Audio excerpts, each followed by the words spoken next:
Kita mulai ya. Ya, Oke. silakan Ustaz. Ya. Izin mulai. Silakan. Izin Mbak Fitri, calon kepala dinas. Assalamualaikum warahmatullahi wabarakatuh dan selamat malam. Waalaikumsalam warahmatullahi wabarakatuh. Selamat menghadiri media webinar sinar pada malam hari ini. Kita akan di samping bersilaturahim, kita akan sharing informasi dari beberapa teman kita yang saya kira kompeten di dalam bidangnya, sehingga diberikan judul seperti yang teman-teman sudah terima beberapa hari sebelumnya. Dan untuk efektivitas waktu, pada sesi pertama ini ada 3 pembicara, dari Dr. Sudi, Kakak Sudi, Kakak Jendas, dan Kakak Agus.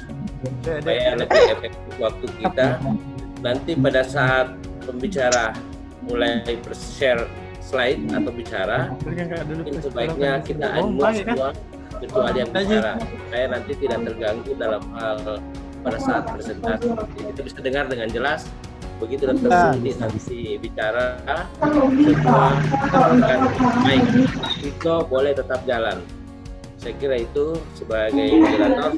Silakan Dr. Sudi untuk presentasi yang kurang lebih 10 menit. Silakan. Tafadhal Ustaz.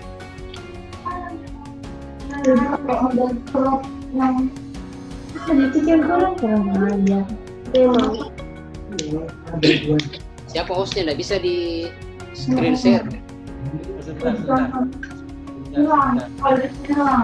Dr. Ica bisa serahkan ke Dr. Sudi supaya dia bisa. Iya, tidak bisa screen share screen. Kak Kopi nanti yang kasih pindah bisa di settingnya. Setting serahkan ke Dr. Sudi. Sabar. Oke. Silakan. Ya.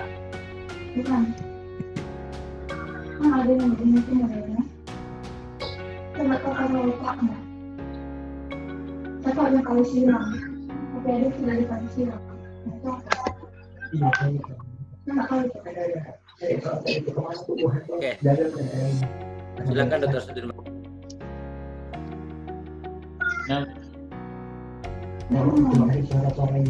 Ya.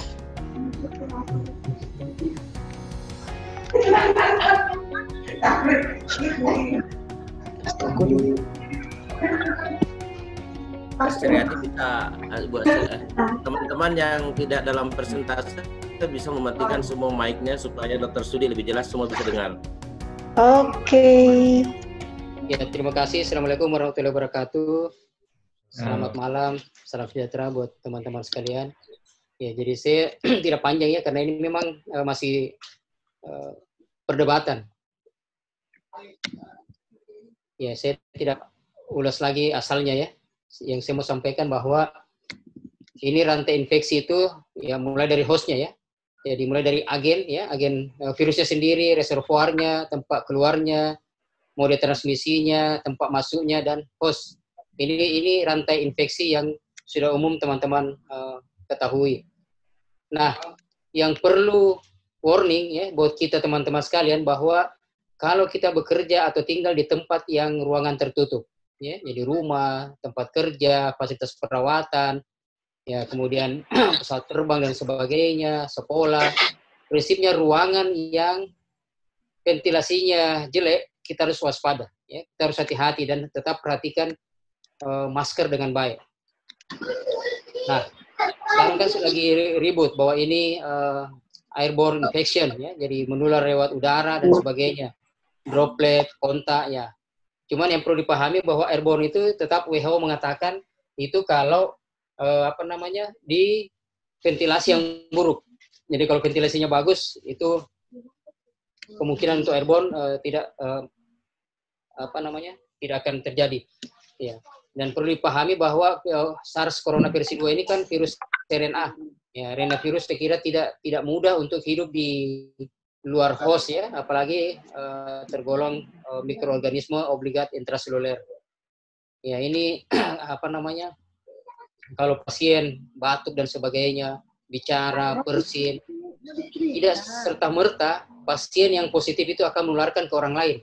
ya, tergantung dosis virusnya ya, yang heboh kita diskusikan di grup, ya, CT-nya, ya sayangnya kan viral load kita belum bisa periksa, ya, kemudian volume, jumlahnya, ya, dan diameter paparan, jumlah partikelnya, dan teman-teman yang petugasnya pakai masker atau pasiennya juga pakai masker. Pakai laptop bagus. Aduh. Ya, saya hanya mau sampaikan bahwa virus yang paling banyak ditemukan itu di daerah faring, di saluran napas ya. Ya. Dan tidak ada katanya perbedaan viral load ya antara swab nasofaring dan orofaring. Ya. Dan ini lebih banyak ditemukan pada minggu-minggu pertama ya, sampai 8 hari setelah paparan virus. Nah, diketahui bahwa sifat virus SARS coronavirus versi 2 ini itu ditemukan di udara itu sampai 3 jam. Ya, apalagi kalau ventilasinya jelek. Tapi kalau ventilasinya bagus, idealnya itu ventilasi itu jendelanya engselnya di samping.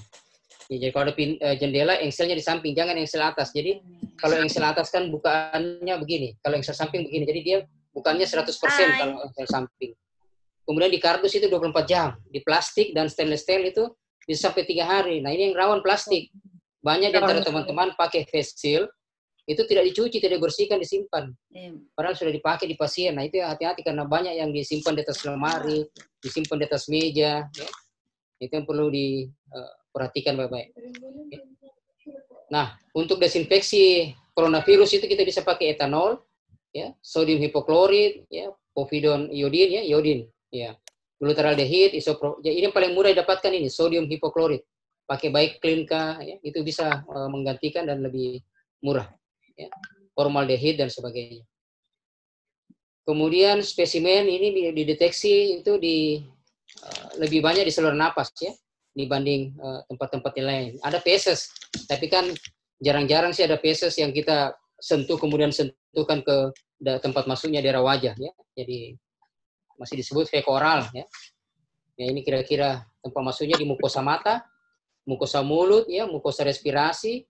Kemudian yang menyebarnya secara kontak langsung di aliran darah atau limpatik.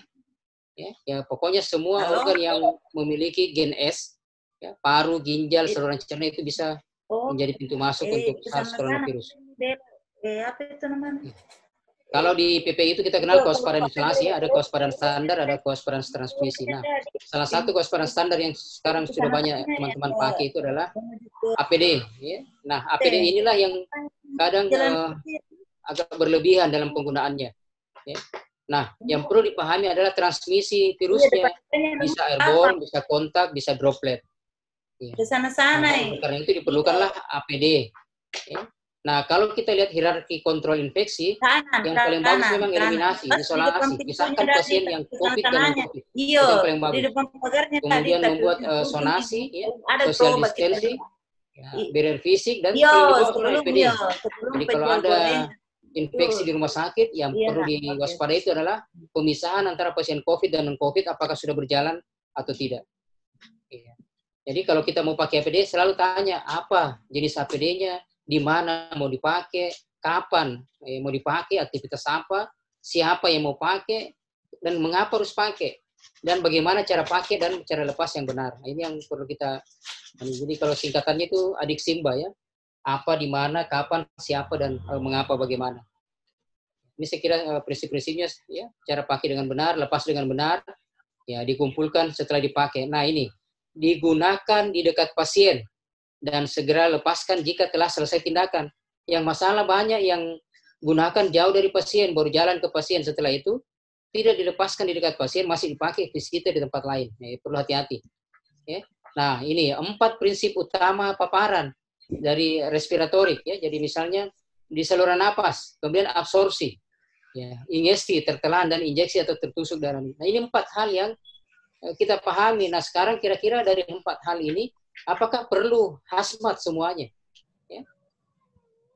Nah, kalau jenis-jenis APD itu adalah masker bedah, masker N95, pelindung wajah, yang dianggap coverall atau menutup seluruh tubuh itu adalah jubah, celemek, dan penutup kepala. Gabungan ketiga inilah yang kita anggap coverall, yang kadang dianalogikan dengan hazmat. Ya. Jadi hazmat itu hazardous material ya, jadi biasa dipakai pada kebakaran atau apa kimia-kimia, ya. Nah, yang kita mau bahas tentang gaun. Nah, gaun fungsinya untuk melindungi tubuh dari pajanan kontak atau droplet cairan. Jadi sampai sekarang pun belum ada literatur yang mengatakan bahwa orang terinfeksi melalui kulit. Ya, jadi COVID itu menular melalui kontak langsung di kulit ya, atau lewat luka. Iya. Melindungi lengan dari tubuh tenaga kesehatan ya selama prosedur. Dan gaun yang ideal adalah mampu mencegah penetrasi cairan. Ya, fungsi atau mobilitasnya nyaman, tidak mudah sobek, pas di badan, ya, tidak toksik dan tidak berbau. Nah, ada dua jenis gaun. Ada yang membagi gaun sekali pakai, disposable, dan gaun berulang atau reusable.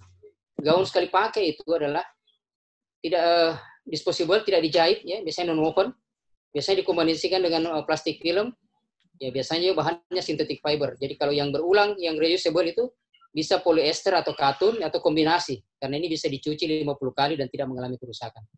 Ya kira-kira contoh seperti ini gaun yang sudah sering dipakai teman-teman di bedah ya.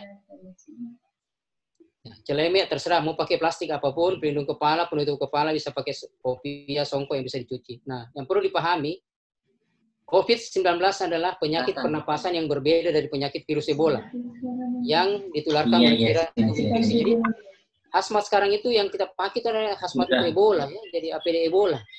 Ya, cuman karena kondisi di Indonesia banyak bantuan hazmat itu maka diizinkan oleh Kemenkes. Kita lihat beberapa literatur untuk, mohon maaf. Jadi ini kalau kita baca buku manajemen perioperatif ya, pasien COVID-19, mereka menganjurkan pakai gaun ya, coverall untuk patogen airborne. Tapi bahannya polietilen. Ya. Ini untuk manajemen perioperatif ya, APD-nya dari teman-teman Perdatin. Kalau rekomendasi standar penggunaan APD untuk penanganan COVID ya, dari tim gugus ya, itu level 3. Ya, level 3 ini juga disebut gaun all cover ya dan apron. Ya, cuman gambarnya hazmat. Jadi orang kadang menafsirkan bahwa ini level 3 harus pakai hazmat, ya tidak. Jadi gaun yang bisa menutup, jadi gaun dari kain atau polyester yang bisa dicuci, itu juga bisa digunakan ya, penutup kepala. Ya, Google ya. Masker N95. Nah, terserah kalau mau ditambah face shield itu juga boleh. Nah, kalau dari handbook yang dicetak oleh Alibaba ya, Jack Ma ya. Jadi itu mereka juga pakai level 1, level 2, level 3. Nah, di level 1 ini semua pakai seragam kerja, tidak ada yang menjelaskan tentang penggunaan hazmat. Sayangnya bukunya, sampulnya orang pakai hazmat. Jadi orang banyak lihat sampul saja, tidak baca isi. Ya, jadi lihat sampul hazmatnya ini ya. Tapi di isinya dalam level 1 sampai level 3 pun hanya pakai seragam kerja, tidak ada yang pakai hazmat. Kalau WHO dan CDC memang tidak menganjurkan, ya. Jadi bukan lagi berdasarkan level, tapi berdasarkan wilayah kerja. Ya, jadi dia membagi berdasarkan wilayah kerja, bukan berdasarkan level. Selama ini kan kita ketakutannya, level 1, level 2, level 3. Padahal ini kan lokasi kerjanya mungkin saja di kantor saja, admission atau apa, ya pakai level 3 ya berlebihan. Ya, jadi dua sebelumnya tidak ada mengatakan hazmat. Ya. Begitupun WHO dan CDC. Ya, kalau dari London juga demikian ya. Jadi semua tidak ada menganjurkan pakai hazmat ya. Dia hanya pakai baju yang lengan panjang yang bisa melindungi dari cairan yang tidak mudah tembus. Jadi bisa saja dari plastik, bisa saja dari gaun polyester. Sama ya. Ini juga ya dari American Society of Anesthesiology ya. Dia hanya menganjurkan pakai masker N95, proteksi mata ya, gaun dan sarung tangan ya. Kalau misalnya ada tindakan yang menghasilkan aerosol ya. Ya kemudian dari South Wales ya. Jadi ini juga ya, tidak ada yang menuliskan hazmat. Semua hanya pakai gaun yang bisa mencegah penetrasi cairan. Jadi sebenarnya tidak pakai hazmat pun tidak ada masalah. Ya, tapi karena banyak bantuan hazmat ya silahkan pakai. Jadi bukan larangan ya. Jadi tetap kita cari gaun yang bisa tahan terhadap cairan ya, tidak mudah tembus ya. Jadi gaun apapun ya, bisa dari gaun bedah yang sering dipakai teman-teman operator bedah, atau mau pakai hazmat karena banyak bantuan hazmat. Jadi saya juga tidak bisa melarang pakai hazmat karena saat ini bantuan yang terbanyak adalah hazmat. Ini sama ya, checklist rekomendasinya ya untuk penggunaan. Ya, jadi teman-teman di luar itu hanya misalnya kalau kontak dan droplet cukup pakai seperti ini. Proteksi mata, suril kemas, gaun, dan apron. Ya, kalau dia kontak, droplet, airborne, ada AGP, dia pakai N95, Google, ya, kacamata yang melengket, anunya, sarung tangan, dan ini gaunnya.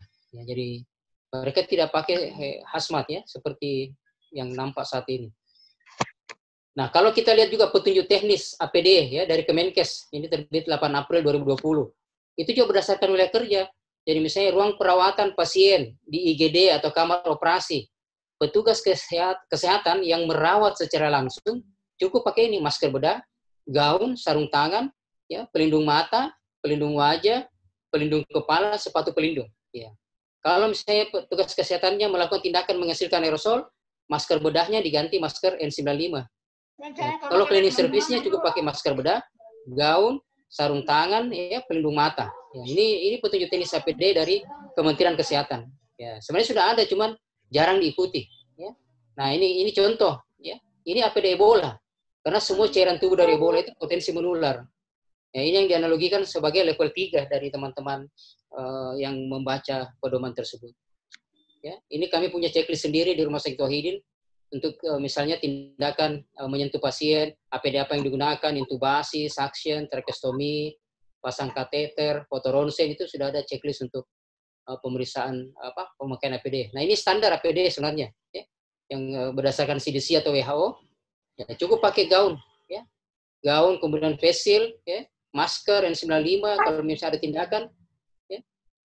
Kalau tidak ada tindakan aerosol, ya cukup pakai masker bedah. Jadi ini kalau gaun seperti ini kan bisa dicuci. Kalau hazmat tidak semua bisa dicuci. Kemudian cara lepas, cara pakai itu ada prosedurnya. Prinsipnya kalau melepas APD selalu terakhir masker. Dan setiap pembukaan APD itu, pelepasan APD harus diselingi dengan kebersihan di tangan. Jadi pakai hand strap ya. Kira itu yang bisa disampaikan. Terima kasih. Kita kembalikan diskusi. Kita kembalikan ke MC.